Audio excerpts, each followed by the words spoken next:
Let's start then by talking about Arsenal. We know that Emery's won this competition 3 times on the bounce when he was in charge of Sevilla. Does this show how seriously Arsenal are taking it in terms of their season? Definitely. I mean, it's a fantastic route for them to Champions League football, potentially, because I think domestically that's going to be tough for Arsenal this season. You know, there's a lot of change, there's a big transition at the club. So over a league season, I think it's hard for them to challenge for that top 4. And they have a manager there, like you said, who has a great history in the Europa League and knows what it takes to win it. Judging from this evening, he's made a few changes, you know, tinkered with the team a little bit, but could afford to. I think the opposition wasn't too strong, but it's a great competition for Arsenal, and I think they will pursue it with everything they have. Well, how much does his previous history with this competition help? Just in terms of, as you said, knowing how to win these kind of games, knowing how to manage that schedule that we hear so often about. I think that's the big thing you're talking about. I think it's 17 games to win it, which is quite incredible, really, you know.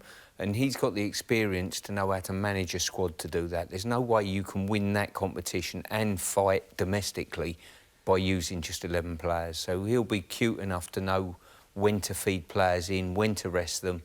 And that experience will be invaluable for Arsenal. And one of those players that came in tonight was Leno. Arsenal fans have been wondering why maybe they haven't been able to see him a bit sooner, because Petr Cech doesn't quite seem to be able to do exactly what Emery wants to see. So can we learn much about Leno from this game, or is it just about getting him in and playing with his teammates? I think it's so important when you sign for a club, isn't it, that you play. You know, you get on the pitch. He's waited a while to get in there and start a game, and it's important for him to play. But the match, you know, it didn't lend itself, from what I saw, too much to challenging him. I think, you know, you obviously get an opportunity to use the ball with your feet, which is a key issue with Cech at the moment, just that ability to play out and be more comfortable with the ball.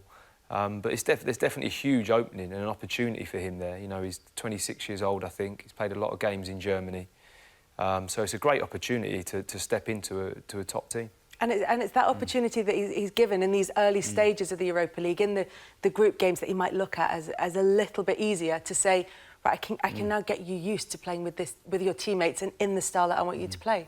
I think these games are vital for new signings bedding in. If you don't see them fit to play the first game of the season and hit the ground running, feed them in games like this, and certainly for young players at the club as well. You know, if you trust them, put them in, let them play, see how they get on, and you know, you might filter them back into Premier League fixtures. It's interesting that whether he does that differently, because it's a serious competition for them. I remember doing it at Stoke with Tony Pulis, and he literally had one team for the Premier League, one for the Europa. But Stoke were in it as like we were obviously delighted to be there. It was a great opportunity and saw it as that. Whereas I think Arsenal, it's that fine line of knowing that you have to win a game to either finish top of the group or to qualify to the next round. Yeah. How much you use it as a development tool in that way, you know? Yeah, I think Arsenal have got the tools to finish in the top 7. I like Matty, don't think they can get into the top 4 domestically this year.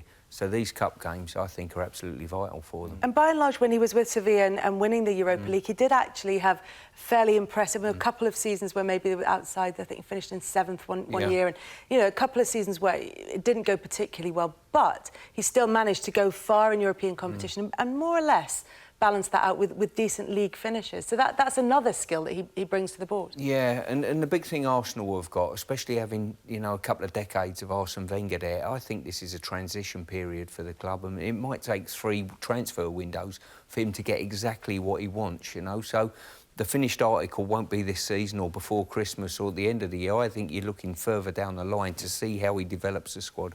And in terms of importance, he sort of described it as second only to the Champions League, putting it above the Premier League in the pecking order. Do you think that's right, and maybe not right overall, but right for Arsenal this season? I think that's the key. It's what's right for Arsenal at the moment, and you know, we've said I don't think they can push into that top 4 in the Premier League at the moment. I think that is a huge ask for them over a league season. But cup football is cup football. Even though there's a lot of games you've got to play to get to win it, it's still a cup competition.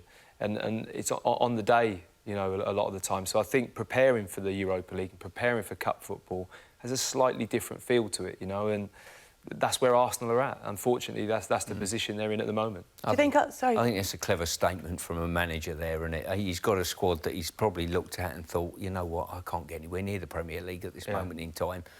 I'll throw out the fact that the Europa League's really important to us, you know. So yeah, just manage to kind of Manage contain the expectation. contain the fans' expectations. Well, will that be enough for the Arsenal fans if Arsenal have maybe not even if they go on and win it, but if they're a really good run in the Europa League, but drop back again in the Premier League, will that be all right for this first season for Emery?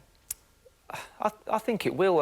It's going to have to be. You know, I think they're in a position where most Arsenal fans are aware of the situation and what's trying to happen at the football club. And there's change, you know, from a long period of time under Arsene Wenger. And, you know, there's a lot of supporters there that wanted to see the change. So I think that alone will buy a bit more time, that the supporters were keen to see a change, or a large section of them.